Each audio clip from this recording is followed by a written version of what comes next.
Bonjour les amis, on est en visite chez Thierry. Et ben voilà, Thierry, tu vas nous raconter ce que tu fais puisqu'on est chez toi. Voilà, donc on est chez moi, il y a 25 ans que je suis ici, je suis arrivé dans un jardin, un terrain que j'ai aujourd'hui en fait en jardin, il y a 2 hectares, sur lequel en fait aujourd'hui on a 3000 m² de potager, et l'autre partie en fait est laissée qu'on gère plus ou moins en fait en permaculture, en faisant en fait plus ou moins attention aux végétaux qui poussent. Ta méthode de culture, c'est quoi? C'est inspiré en fait de la permaculture avec justement un mélange d'agroforesterie. Je travaille beaucoup avec les arbres, que ce soit les fruitiers, les arbres, il y a du laurier, châtaignier, etc. Cette matière végétale là, on va aussi la réutiliser parce que c'est des feuilles qui vont tomber naturellement sur le sol, ils vont protéger le sol d'hiver.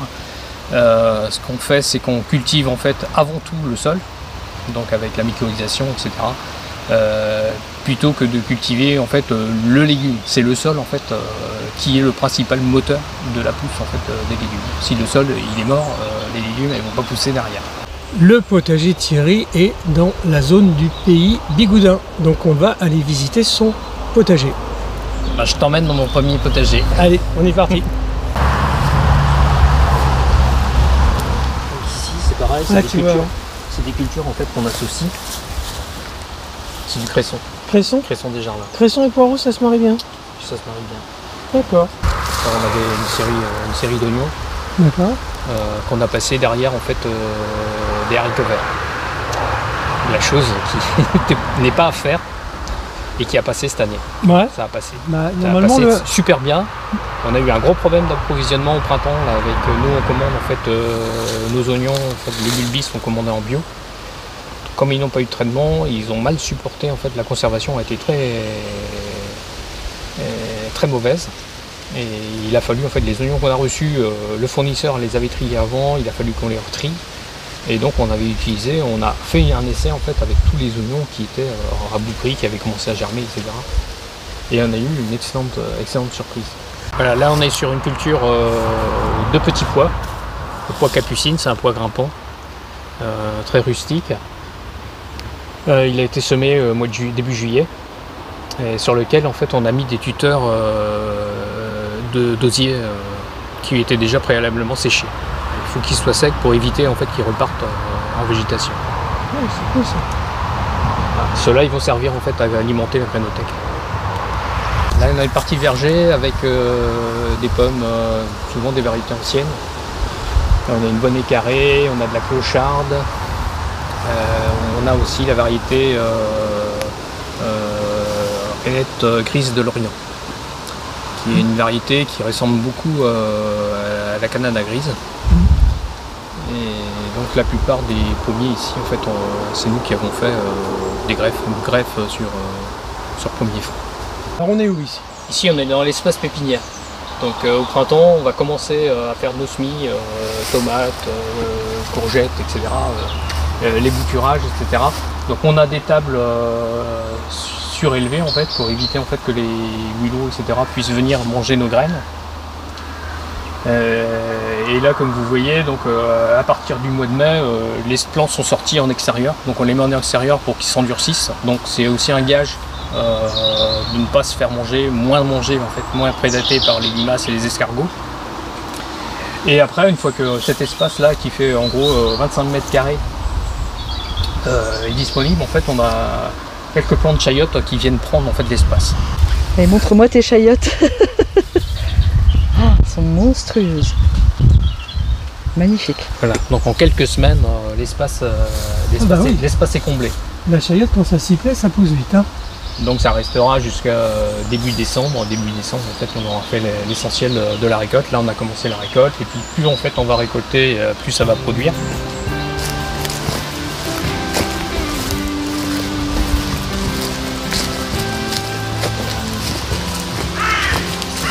Le lavoir qui était utilisé autrefois. Chaque ferme en fait avait son lavoir où il lavait le linge, il faisait aussi ouvrir le champ, tout ça, c'est à ça que ça servait. Donc aujourd'hui nous on l'utilise en fait pour l'arrosage de la serre. En fait on n'arrose que la serre, donc on a juste une petite pompe ramener de l'eau dans la serre. Ça suffit largement. Et ça fait aussi des coins pour toute la vie des salamandres, les grenouilles. Un genre de mare. C'est un genre de mare, voilà, c'est humide. Nous, ce qu'on a fait aussi, c'est qu'en fait, avant ces terrains, tous les terrains, la partie basse des terrains étaient drainés. Aujourd'hui, en fait, pour accumuler l'eau, on a plutôt fait des bassins de rétention. C'est-à-dire que quand il pleut, on préfère que l'eau reste sur le terrain et s'enfiltre en profondeur plutôt que de ruisseler. On est dans le deuxième jardin. Donc là, c'est l'espace où tu viens de retirer tes pommes de terre, Voilà. ou tu as replanté. On a retiré les pommes de terre et tout de suite derrière, en fait, on fait des semis. D'accord. Là, il y a de la moutarde, il y a du radis, il y a des haricots verts, donc qui viendront en fait couvrir le sol au moins pour l'hiver. On va les utiliser comme en fait un couvert végétal plutôt que de mettre une facélie, une avoine. On va utiliser le légume Ou de la et moutarde. retrouver les légumes, ces légumes-là l'hiver. Voilà, et absolument en fait la principale chose qu'il faut faire, c'est de protéger en fait le sol pour l'hiver. Là, on a des betteraves.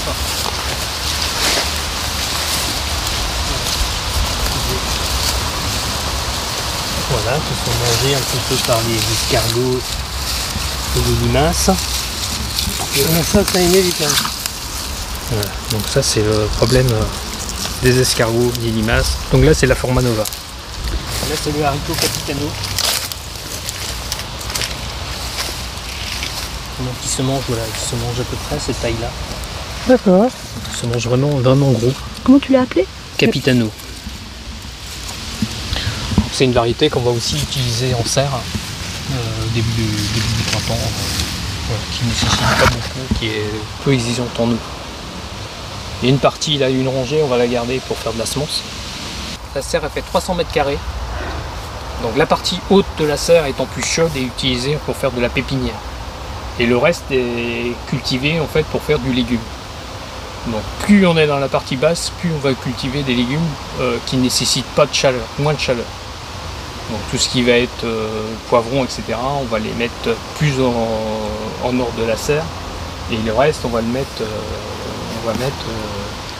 du concombre, du haricot, etc. Mais ça, tu l'as réfléchi du coup par rapport à l'ensoleillement? Par rapport aux températures. Par rapport aux températures. Ça, en fait, l'ensoleillement aussi va être coupé par les arbres. On va pas avoir, avant 10 heures, en fait, on n'a pas ou très peu de soleil. Et le soir, on a aussi donc on a des températures qui vont pas beaucoup monter dans la serre. Après au sol, on reste avec justement pareil, Des cultures associées. Là on a encore du haricot capitano qui va rester au pied des tomates. Donc là c'est la dernière série de tomates qui a été mise. Donc il n'y a pas d'arrosage depuis mi-juin pour éviter en fait que les maladies sur les tomates prolifèrent. Et permettent aussi aux plants d'aller chercher, de faire leur système racinaire en profondeur. Donc là c'est utilisé, donc ici par exemple les premières on les a mises sur bâche plastique donc pour permettre de chauffer. Donc les premières ont été mises dans la deuxième quinzaine de mars. Donc elles sont arrivées, celles-là sont arrivées en bout de course. Ça nous arrive en fait de commencer les plantations de tomates de mi-mars jusqu'à mi-juillet. Il y a des variétés qu'on va planter jusqu'à mi-juillet. C'est la tomate Gruzowska, qui est une tomate sibérienne, sans taille et sans tuteur. Là, j'utilise la tétragone pour faire comme un paillage au sol. Donc c'est des semis spontanés, on les laisse venir. Ça va empêcher justement les mauvaises herbes de venir et garder aussi de l'humidité. Ça va empêcher l'évaporation du sol. Et est-ce que comment tu fais, Thierry, pour circuler dans ta serre jungle là? C'est un peu compliqué. Oui. On sait exactement où sont les parcelles parce que ça évolue très très vite en quelques semaines. Là, il y a un mois, c'était pas du tout comme ça. On pouvait bien circuler. Là, on a eu une explosion en fait. C'est surtout les tomates qui explosent parce qu'on est en fait sans taille. On va faire une première taille sur certaines variétés. On va faire une première taille. Et après on va les laisser se dérouiller tout seul. Les maladies, on va plutôt le gérer sur le non-arrosage et laisser les plantes aller chercher leur humidité en profondeur. Regarde les crochets pour suspendre les tomates. Fait à la main. Bah ouais, bah c'est économe. Oh oui, ils sont bien. Non, tu les achètes ou c'est toi qui les fais? C'est moi qui les fais. Non, il fait, c'est ça toi se voit. Ouais, c'est judicieux ça. Ouais. Et comme je suis meilleur porté. Hop, que je blesse pas le pied de tomate non plus. Donc là pareil, donc c'est culture associée, donc il y avait du concombre, il y a des aromatiques, basilic, persil, donc le persil qu'on va pouvoir garder une bonne partie en fait de l'hiver. Et derrière, il y a les piments végétariens. Donc ils vont vraiment rentrer en production plutôt à partir de novembre. Alors c'est drôle d'appeler un piment végétarien parce qu'un piment c'est forcément végétarien. C'est des piments végétariens, voilà, c'est le nom qu'ils m'auraient donné. Ça c'est des haricots grimpants en fait, donc on a laissé, comme on avait beaucoup de haricots, on les a laissés pour la semence. Les butternuts sont là. Là vous avez les agastaches anisés, tisane dessert.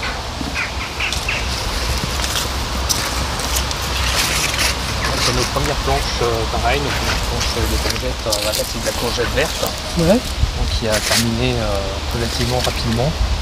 Voilà, c'est un cultivateur, c'est l'outil qu'on va utiliser pour préparer les sols. Ouais, tu vas pas très profond. Non, on va pas très profond, hein. On va 15 cm et ça a l'avantage de ne pas retourner le sol. Donc laisser la matière organique en surface. Donc nous sommes sur le dernier potager qui a pris le plus cher ce printemps. Parce que normalement en fait voilà, il arrive, il est cultivé jusqu'aux arbres.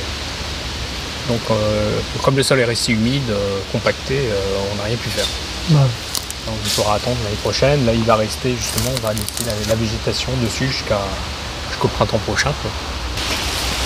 Alors ici on a un mélange de courges. D'accord. On a de la sucrine du berry, du patillou. De l'autre côté ici,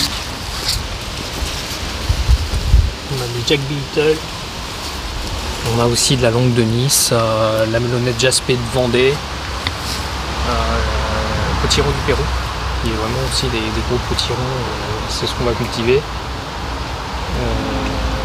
Et après là-bas, donc on va pouvoir aller là-bas. Les patates douces. Nous on est sacrément en retard hein, cette année, hein, patates douces. Les patates douces. Donc les patates douces, en fait, on fait notre propre bouture. Là, c'est mis sur une bâche plastique hein, pour chauffer. Hein. S'il n'y a pas de chaleur, on a fait des essais sans. On n'a pas suffisamment de chaleur. Là, c'est les ruches de l'association qu'on a fabriquées cette année. Donc, c'est des éléments qu'on vient superposer les uns sur les autres. Et au lieu d'avoir un cadre dans la ruche, on a juste des barrettes. D'accord. Donc, on ne va pas trop les perturber en fait. Et ce qu'on garde en fait sur la ruche, en fait, c'est une partie vitrée. Pour en fait surveiller comment ça se passe dedans. Thierry, tu as d'autres activités que ton grand potager. Qu'est-ce que tu fais d'autre? Oui, on a créé une association qui s'appelle l'association Le Jardin c'est la santé. Donc c'est une association qu'on peut rencontrer au jardin tous les samedis de 10h à 13h et qui va proposer des semences en fait de la grainothèque. Et c'est-à-dire que vous avez des semences qui sont à votre disposition, vous avez des sachets et vous prenez les graines qui vous intéressent. Et on est là aussi pour vous aiguiller par la connaissance qu'on a des semences, etc. Et en plus de la grainothèque, c'est vrai qu'on a aussi des commandes groupées de semences en semences biologiques et biodynamiques qui vont permettre en fait d'avoir des semences de qualité à des prix relativement intéressants. En fait, la mutualisation des achats fait qu'on peut aussi avoir beaucoup plus de diversité dans nos collections. Tu as combien d'adhérents? On a plus de 100 familles adhérentes. Donc ça commence... ça fait du monde, ouais. Ça fait du monde. On est sur essentiellement Pays Bigoudin, Quimper, un petit peu dans le Cap-Sizun. Après on a fait des ateliers au jardin. Le samedi matin c'est un moment de rencontre, il y a un café associatif aussi. Ça permet de se rencontrer, discuter, échanger, s'entraider. Voilà, les livres, c'est une idée qui est née l'année dernière, donc la création d'une boîte à livres. Et c'est vrai que le samedi matin, en fait, il y a possibilité justement de venir chercher les livres, déposer, sans contrainte non plus financière. En fait, c'est ouvert au public, il n'y a pas besoin d'être adhérent pour utiliser la boîte à livres ou la Grainothèque. C'est uniquement en fait, une fois qu'on est adhérent, pareil, les ateliers, tout ça sont proposés en fait gratuitement. Il n'y a pas de contribution financière. On voulait aussi avoir laissé accès à tous. Alors la Grainothèque, c'est sur participation libre. Pourquoi sur participation libre? Parce qu'en fait, ça demande aussi une réflexion. Et là, c'est vrai qu'on se rend compte quand même que certaines personnes ont du mal à aller vers cette réflexion-là et ont toujours en fait la notion en fait financière qui est derrière. Aujourd'hui, cette Grainothèque, en fait, financièrement, elle nous coûte pas parce qu'en fait, c'est des graines qu'on aura récupérées, mais il n'y a pas d'achat, il n'y a pas d'investissement financier. Les amis, vous avez vu, un homme plein de ressources, plein d'activités, pluriactif, pluritâche, je ne sais pas comment on dit exactement, mais dans tous les cas, tu ne chômes pas. On aime bien avoir aussi tous les éléments, en fait. Voilà, la permaculture, c'est ça, c'est aussi avoir tous les éléments et les mettre en fait en concordance. Ah, ça, je suis assez d'accord. Et bon, les amis, vous voyez, encore une petite visite. Si vous avez envie qu'on vienne visiter votre potager et de nous le faire découvrir, n'hésitez pas à nous contacter. Thierry, il ne nous reste plus qu'à les saluer. Alors les amis, on va vous laisser. À très bientôt. À très bientôt, au revoir.